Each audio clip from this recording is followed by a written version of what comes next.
Another day, another episode of On Cue. Now, you may be wondering who I have on cue today, none other than Amerado, the rap beef god. That's not true. It's not? I'm very innocent. See, Amerado is back to back, having to jab people in his music. That's the culture. Every rapper does that. Really? Yeah. No, in Ghana. Yes, I'm giving that rapper. to you. I'm giving you the Ghanaian rap beef god. No, I don't like it. You don't like it? Okay, so give me another name to call you then. Innocent rapper. Innocent?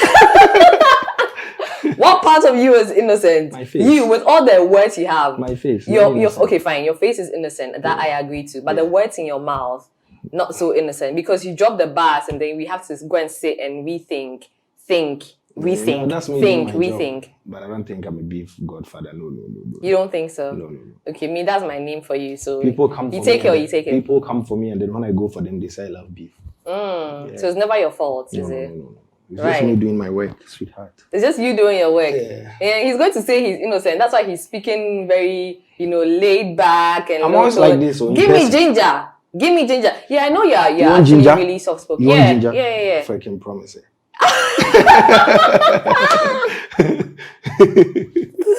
Oh, jeez. Amerado, you're such a vibe. Now let's start you. from, being misunderstood, right? Because you did mention that people start the beefs and then you continue and people refer to you as, the violent one or the one who likes beef. So let's get into that.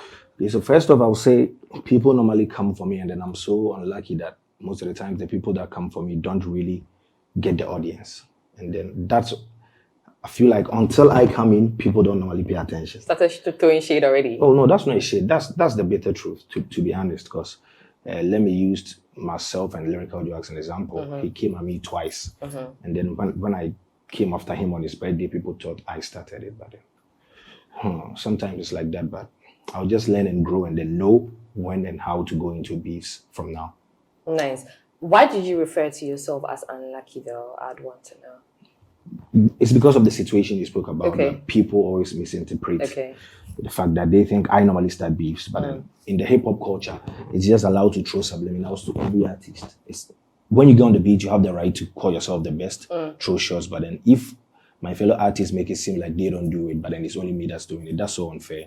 I think I'm always unlucky, and then. But I don't think that's bad, like, in any way. You know why? No. Because I feel like with every beef you've had, it's, gained you some numbers and is giving you some new eyeballs. True or not? It's true, and then it's giving me hit songs. Exactly. Abotr3 to Grace. Yeah, exactly. Yeah. So I don't think it's been unlucky in any way. Anyway, you have a point.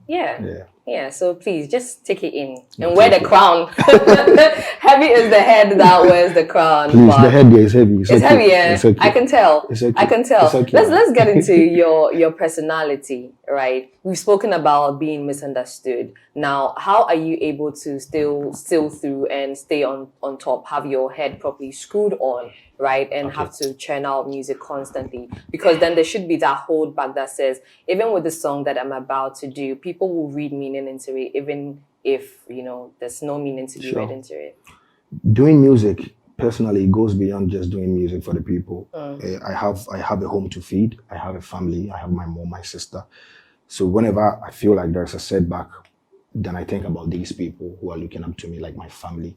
If I don't go, they may not eat. So then I always have to stay strong and keep going. And then I have people who actually have their bets on me regardless. So anytime I get down, I think about these people and then I rise again.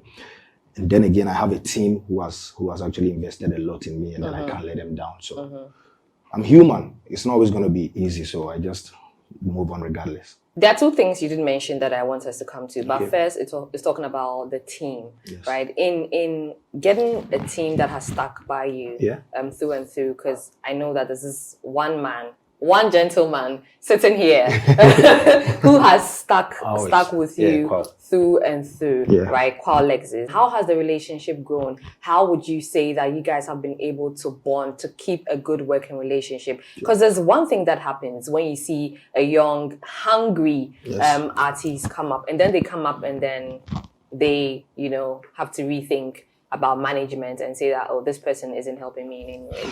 Okay, so when I met Kwao, I was, I think, 22 years. That's 5 years ago. And then he's been a brother, a father, everything to me. And then I always feel like these people want the best for me. And I have never gotten it wrong with them. Whatever they tell me, most of them, 99% is always true. So I've sat down and thought of being coachable, being respectful and self-disciplined, so that anytime that they need my service, I always avail myself for them. But then, we are humans, and then sometimes we have our own differences. Yeah, which is normal. Once you're able to soar over that, I mean, it has to do with human relation and interaction. It comes up. And then when I feel like I also want to voice out in some scenarios, they also understand me. So it goes that way. Right. You mentioned your mom. Yeah, my mom. Right. Which see, he just beams when it comes to that. I want to talk about it because you did mention that she's called G.I.N.A. Yeah, G.I.N.A. And you crafted the name of the album because she's called G.I.N.A. But also you had to, make meaning out of it. So God is never asleep, right? Yes. I know you love your mom so much.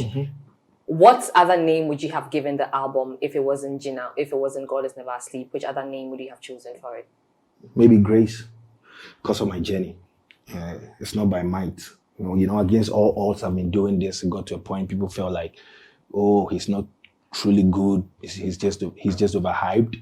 Me, overhyped. It got to a point people said I was very underrated. And then when I started getting the buzz, they said, he doesn't deserve it. Oh, yeah, it's just about doing news, freestyle and stuff. So it's been Grace that I've been here. And then I feel like if it wasn't to be G.I.N.A, I was going to be Grace because, from Kumasi to Accra to this point in my life, Nyame, which I totally agree to. Yes. I totally agree to that. You have to agree because you know the story. Yeah, I totally agree to that. So for your cover art, the album cover art, right? Yeah. And the name, I think is, to me, I think is a conflict. Yes. Right? Because then you're talking about God is never asleep. And then we see swords, which to me suggests ready for war or something in relation to in that. In literature, everything is allowed. Truly, but what went into the ideation of your cover art? Okay, cool. So this is the contrast. I was speaking about God, kneeling before God, but then with the fact that I'm kneeling to God, I feel like in the physical realm too, I need protection. And that is why even when Jesus Christ came, he had his father, God, who was in heaven, but then Peter was walking with Jesus and was holding a knife. Nobody knew. Right. So, in as much as you need the spiritual protection, you also need the physical protection. That's some depth. Yes, of course. So, both, like inside out, I'm seeking for God's protection and grace, but then when it comes to the physical world, I have my team behind me holding swords, and I have people who are at my back. Okay. So that's it. You mentioned spiritual, which I want us to get into, right? That is one thing I truly believe in. This world is ruled by the spiritual, whether you like it or not, right? What do you do in relation to your spirituality? Because in this industry, we hear tales all the time of how vicious an industry it is, right? So what's your spiritual backing? God. I don't want to say more, it's just God. Okay. It's not God just for saying sake, but it's God. He's the only one I call on when I need help. He's the person who has actually been with me till now, so it's God. Okay, you've had really good features on your G.I.N.A album episode.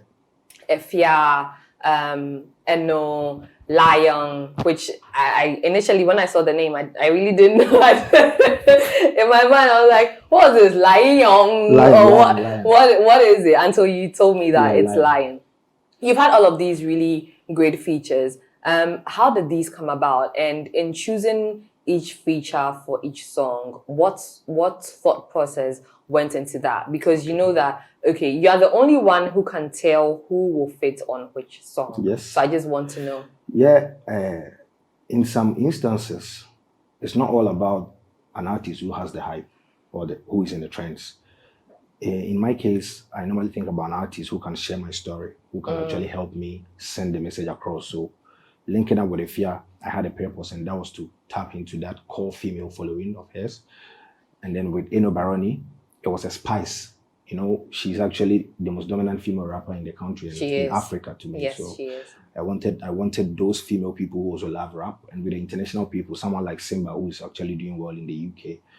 I wanted to start my journey heading to the international world. So it was just right. Last made, new talent, very dope, vibrant. And then the tidy people love me, so I wanted to do one with their own. So. And your song with Last Mid is doing so well.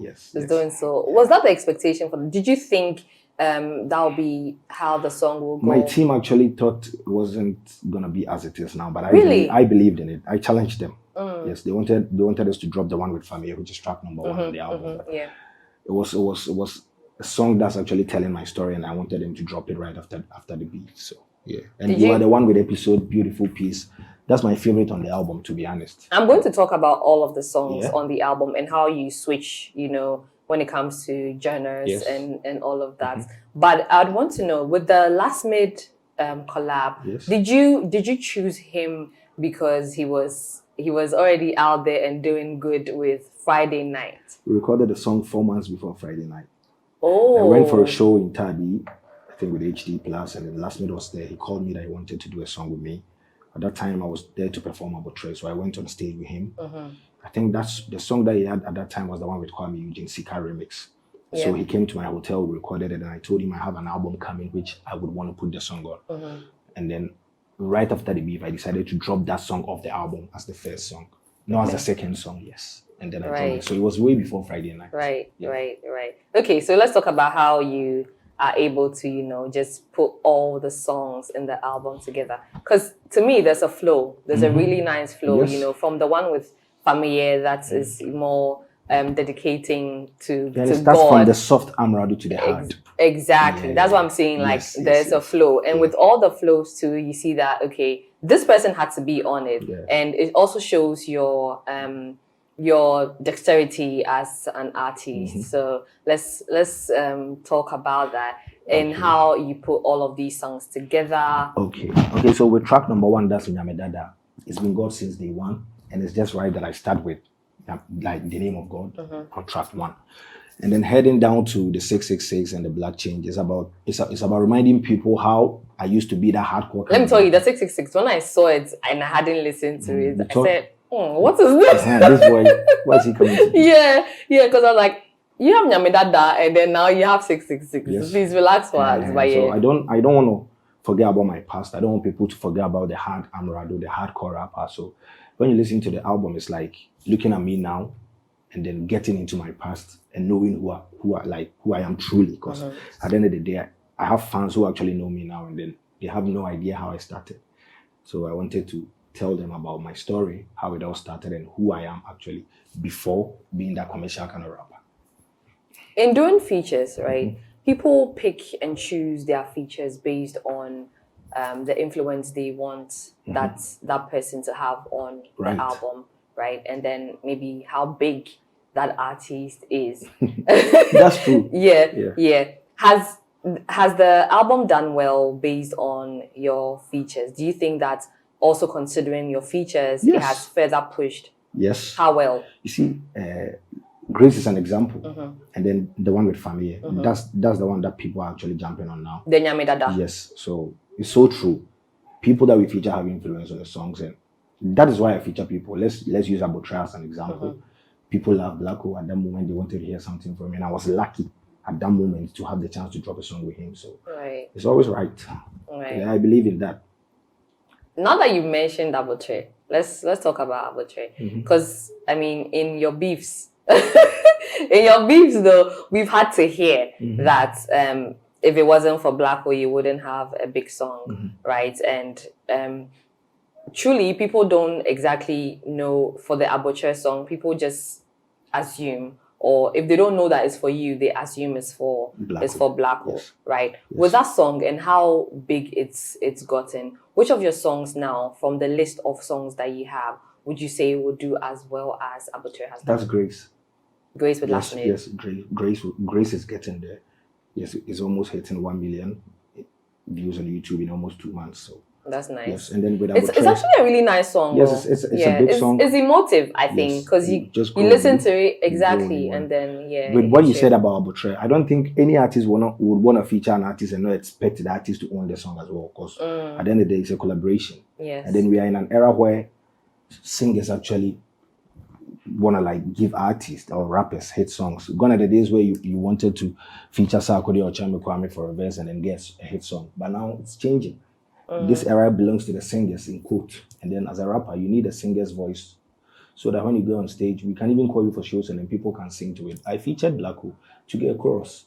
I'm a rapper, I can't do it. You get it? So if people feel like it's a song, yes, of course, he sang it and then it's our song. So no problem. It's on my channels and everybody know that it's my song. Now, talking about that song with Efia, right? Yeah. How easy was it recording? Because I know Efia is top notch. She's on top of her game. She knows her stuff. Yeah. How easy was it bringing that song together?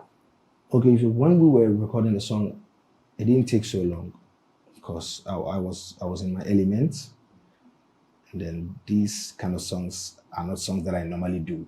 And then when I decide to go the lab way, I make sure that I'm very prepared. So I just go into the studio with her. It was at her house when we did it. Okay. I recorded the 3 verses, and after that, she listened to the verses and then did her chorus. Okay. Yeah. Okay. With your music, you do all the writing yourself. Yes. You put in all the work. Yes. I mean, you have a team. But I have guidance from my team. Yeah. That's what I just said, that you have a team, but you do your writing and all of that. How well is your intellectual property protected?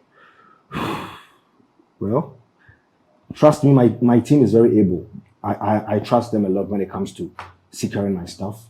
And up till now, I don't think any of my stuff are out there in a very bad position or in a bad situation. So I trust my team. I trust Kwao AZ, Shizo, to handle it well. I think we work with YV Digital and then we work with BMI as well. So it's in a good place. Yes. Okay. Earlier in our conversation, you did mention that people think you are overhyped, right? I said at some point people said you were underrated. And then first, at some point, it started with being underrated. And then it got to a point where they said I'm overhyped. Yeah. So as a young artist, do you think the media plays a role in having to sideline artists and then by extension affect audience consumption? That's a very easy question. It's a yes. No, it's not an easy question. No, it's a with where I sit. This is a yes. Because you can't go to the market, or let me put it this way, you can't go to the trotro station and then don't expect to see kind of station master. You get it. The media is in charge of making the audience listen to you with their platforms. You can't do music and say that, oh, I've dropped the music, I'm sending it to my friends. So when you get the music done, you have avenues that you have to go visit and then have access so that your music can have the reach. So then they have, yes, I agree with that. You do agree? Yes, I do agree. Okay. How are you going to be able to get songs out there if you don't have no 3 music, if you don't have no boom play, if you don't have no radio station or TV station? Right. So yes, so the media has a decision. So that's in amplifying, but how about in sidelining, which eventually affects? You know, there's this conversation now of, you know, a used to be artist or a retired artist. That's what was that said by I think that was that said by a single person or like a community? That was said by a single person. That's his opinion. Hold on. But you know, these are conversations that people have, right? You're in a setting where someone hasn't released a song in about 5, 6, 7, 8 years. And then you mention the person's name and they're like, who is that? Is the person still making music? Nawe or your artist? Is this person an artist? Is this person still relevant? The moment you sign up to be let me put it this way. The moment you sign up to work in a public space, you have to be ready for everything or anything. Me, for instance, when I was doing G.I.N.A, people used to say I'm a newscaster, I'm not a rapper. I accepted it because that was my job. And you don't expect everyone to say good stuff about you. So with what you just said about being a retired artist or whatever, that's the person's opinion. So to prove them wrong, you have to come back and drop a song, do something, or tell them that, yo, I'm a retired artist because I'm doing this business, I'm in this venture, and then I expect you to say whatever you want, but not get at me. If I was in that, in quote, former artist position, I wouldn't be hurt because maybe 10 years crying, I'm dropping and I'm up to something. The person might not know. And you're still eating. Of course, I'm eating. And the person that said I'm a former artist, no, I don't go to that person for money or food. So I won't get hurt. Great. Yeah. I like that. Yeah. Okay, you did mention G.I.N.A. Now, for so many months, you've been saying it's going to come back. Yeah, it's going to come. It's going to come back. It's going to come. We are waiting. Yeah, you have to wait. Keep waiting. Keep waiting. How do you create top of mind awareness and also to keep your brand, you know, relevant and in front and center in people's minds? Okay, cool. First off, the only thing that I'm always conscious about in my life right now is my music and my career. I put it first in everything. And then as we sit here now, I'm thinking about the next thing to do right after this interview so that I don't actually get off the scene. So what I do is that when I wake up, I pray to God, do what I'm supposed to do when it comes to work, and then have a meeting with my teams every Saturday, go for interviews when I'm supposed to, shoot the videos when I'm supposed to. And then to myself, I always try to tell myself that I'm here for this and that, and I shouldn't actually run away from the plan. So basically, I'm not that person you see me all over the place in the club, outside, but then I'm always conscious about the music that I'm doing.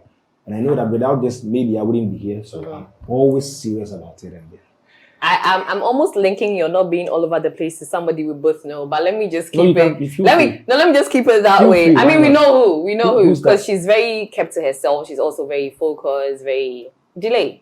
Okay, she's never all over the place. Before I made delay, I was... No, I'm just linking it to that because I'm saying that it makes sense how you people click, because they are on so many levels. The consciousness, the focus on work, working hard, keeping to whatever feeds you and all of that. So yes, you mentioned videos, right? Yeah. How many more videos should we be expecting from the GINA album, from the songs on the GINA album? 4 videos. Which are? Yeah, which are Nyame, Dada.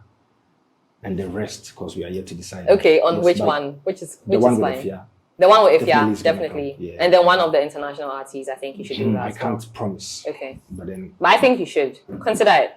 Yes, I went there. We are trying to shoot a video, but I had to come back and drop the album. Okay. So when time is right, we'll go and work on something.